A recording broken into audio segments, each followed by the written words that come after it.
A new phenomenon is taking the world by storm. But what exactly is it? In this series, I'll be seeking out what, why, and when it will affect my everyday life. I'll be speaking to experts to talk about this relatively new and exciting topic, which is being known as cryptocurrency, along with the underlying technology blockchain. And I want to see whether I should be getting involved.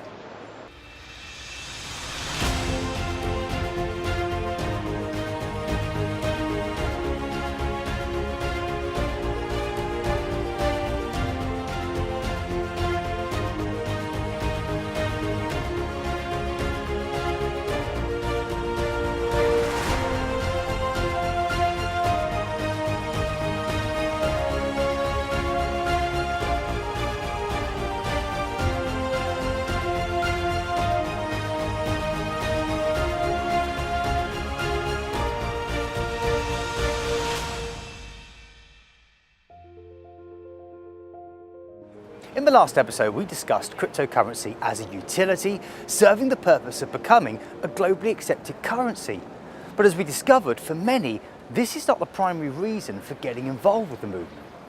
For a huge percentage of those getting involved with cryptos, they're doing so for the investment opportunity alone. So in this episode, we're going to look closer at cryptocurrencies as an investment. We're going to speak to industry insiders and those people who are really in the know. First up, I'm visiting Michael Hudson, the founder of a company which is an educational resource and an access to market for investors. I'm going to find out why he got involved with what can only be described as a movement.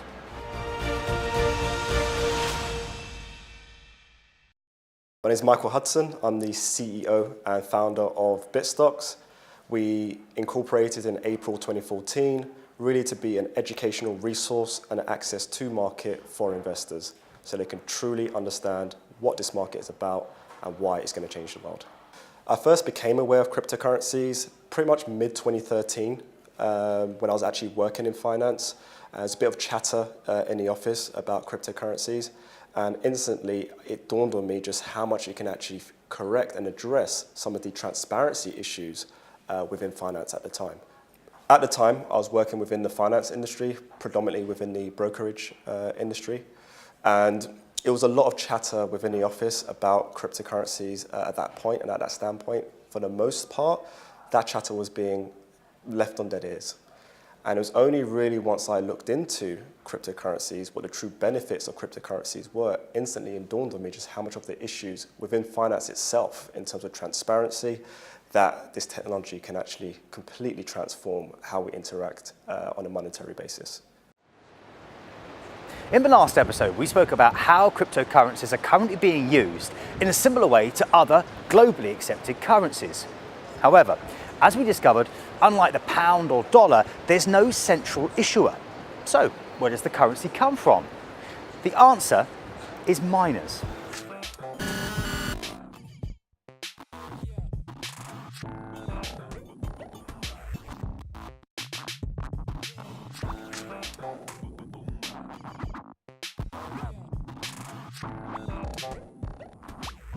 So miners perform a very important role within the blockchain ecosystem.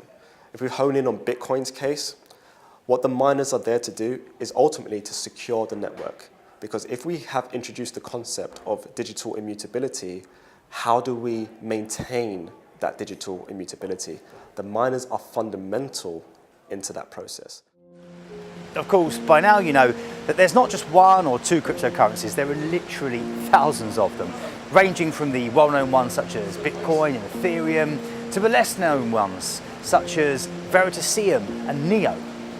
But for the purposes of understanding the process of issuing currency, we're going to stick just with Bitcoin. So, coming back to miners and mining, this is the process of creating new Bitcoin. Now, the term mining is actually quite misleading, as it has absolutely nothing to do with the traditional term at all. And in this sense, the definition of mining is actually closer to that of maintaining. Mining is the process of recording and verifying all the information that's logged onto the public ledger of who owns what, known as the blockchain. And the reward for doing this is that the miners are given newly created Bitcoin. Now, it's a bit hard to get your head round at first, but do stick with me. Putting it in its most simplest form, for everyone to know who has what Bitcoin, it has to be recorded on one huge spreadsheet. The people who maintain this spreadsheet of Bitcoin ownership are rewarded with Bitcoin itself for doing so. And it's this process that releases new currency into the market rather like a central issuer. Of course, this is at its most simplistic form. So let's go back to Michael Hudson to find out more. So what a miner's job and what a miner's role is to do is that they donate very expensive computer equipment, and by donating this expensive computer equipment to the network, they are essentially processing transactions on behalf of the network. This is why we don't need a payment processor such as PayPal or the Visa network to handle transactions. Also, what happens, because you have millions of people now around the world performing this function, it pools that computational power and creates a big supercomputer. This is why the Bitcoin network has never been hacked and never been breached. It's because of the action that the miners are performing directly secures the actual model itself. And they are paid directly in the currency in which it is that they are securing. So they have an economic incentive to play by the rules as opposed to break the rules. And that is the true genius behind what Bitcoin introduced with the concept of mining.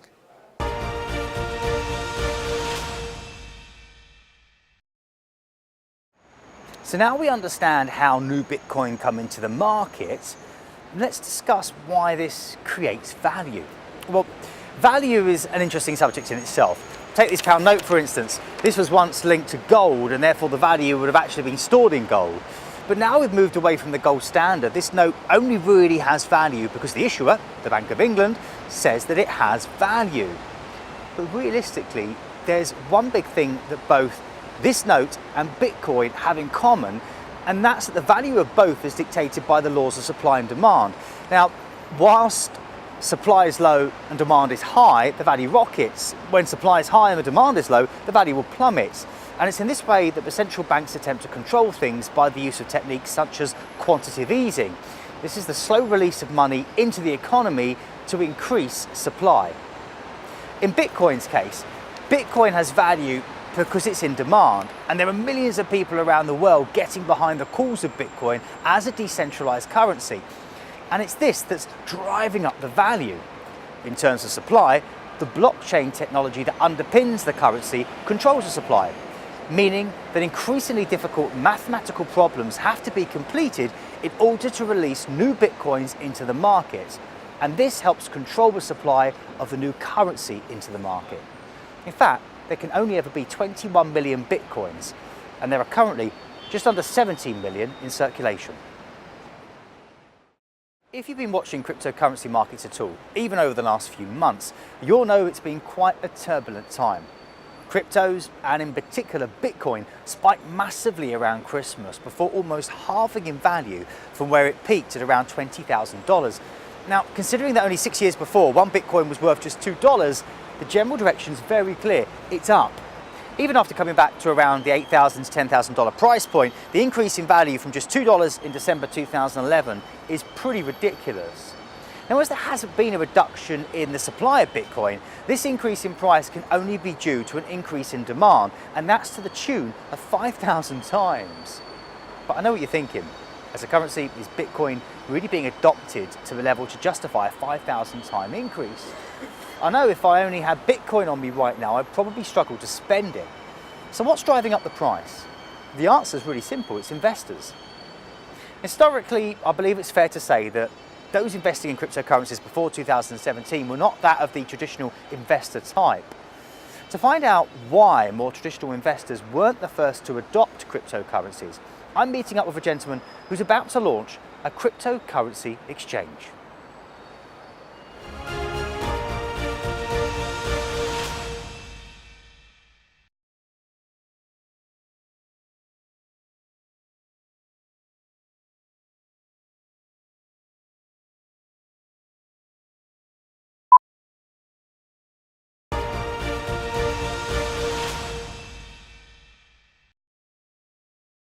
I don't think it was designed initially to be an investment. So people had this sort of unknown factors, they wasn't sure about it, and then all of a sudden seeing Bitcoin at a huge level and seeing that actually maybe this is an investment, and people jumping on the bandwagon at that point.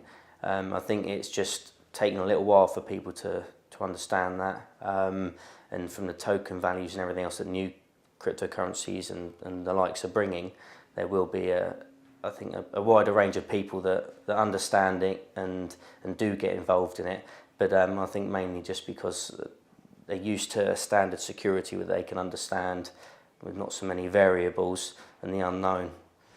So, what did the investors originally look like, and what do they look like now?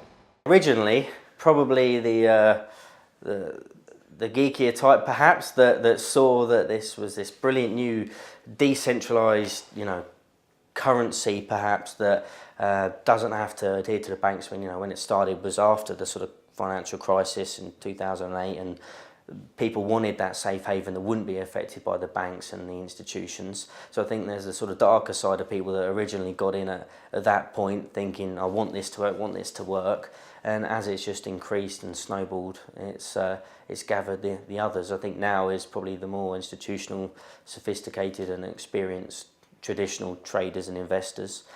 So I think you've probably got the whole caveman array from start to finish now. Virtual currencies have generally soared in value over the last year, attracting millions of people to buy into the concept. They are seen by many, though, to be similar to buying shares on the stock market, but really this isn't the case. The London stock market, along with stock markets across the world, are highly regulated, whereas cryptocurrencies aren't. The popularity for non-traditional investors has grown, mainly because everyone is looking at the end result and where it can go. I think it's been a huge multi-point through social channels and all sorts for Bitcoin itself, among other crypto giants and people in the space. And these guys are definitely looking at it and thinking, actually, that is a sort of thing. It ties up, it does the same thing as an asset. Even a lot of coins and currencies coming out want asset backing, which people understand. So it's in theory no different.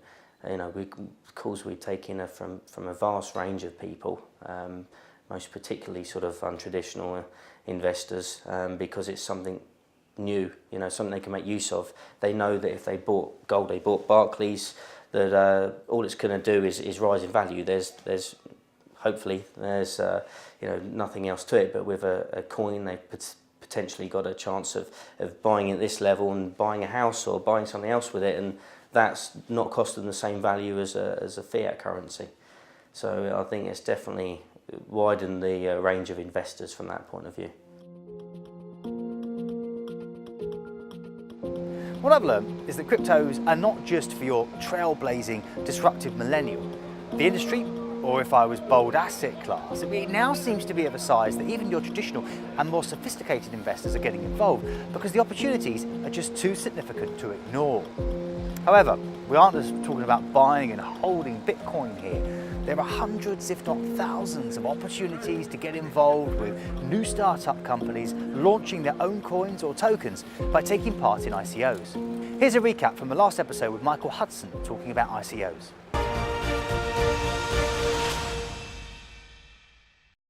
An ICO is something that's called an initial coin offering.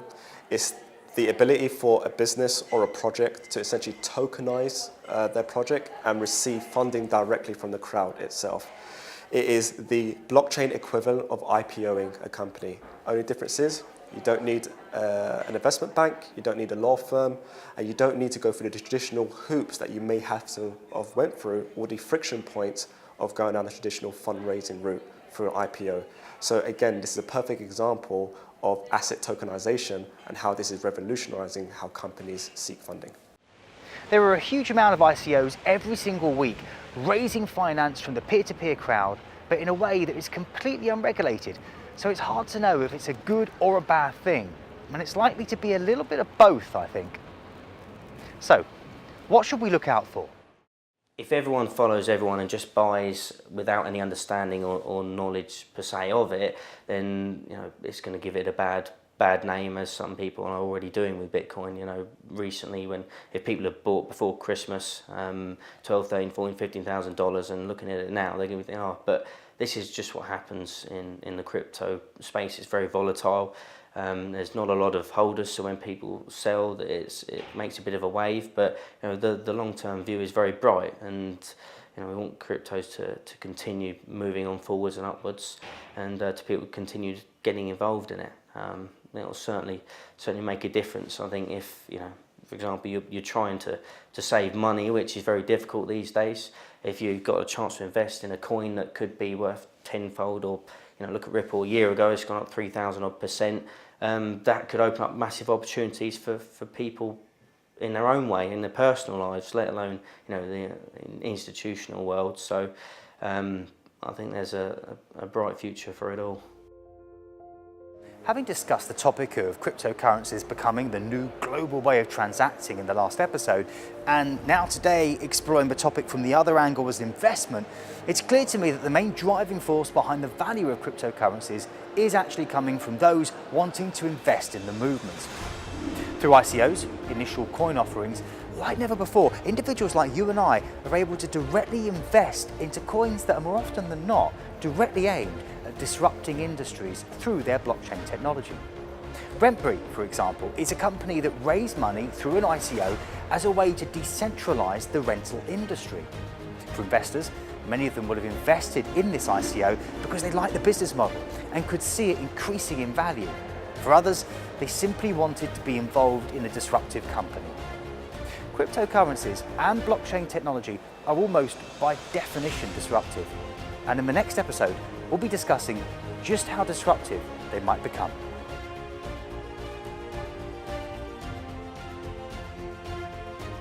Many investors fail to benefit from amazing opportunities offered by the growing cryptocurrency industry because of lack of knowledge or necessary tools.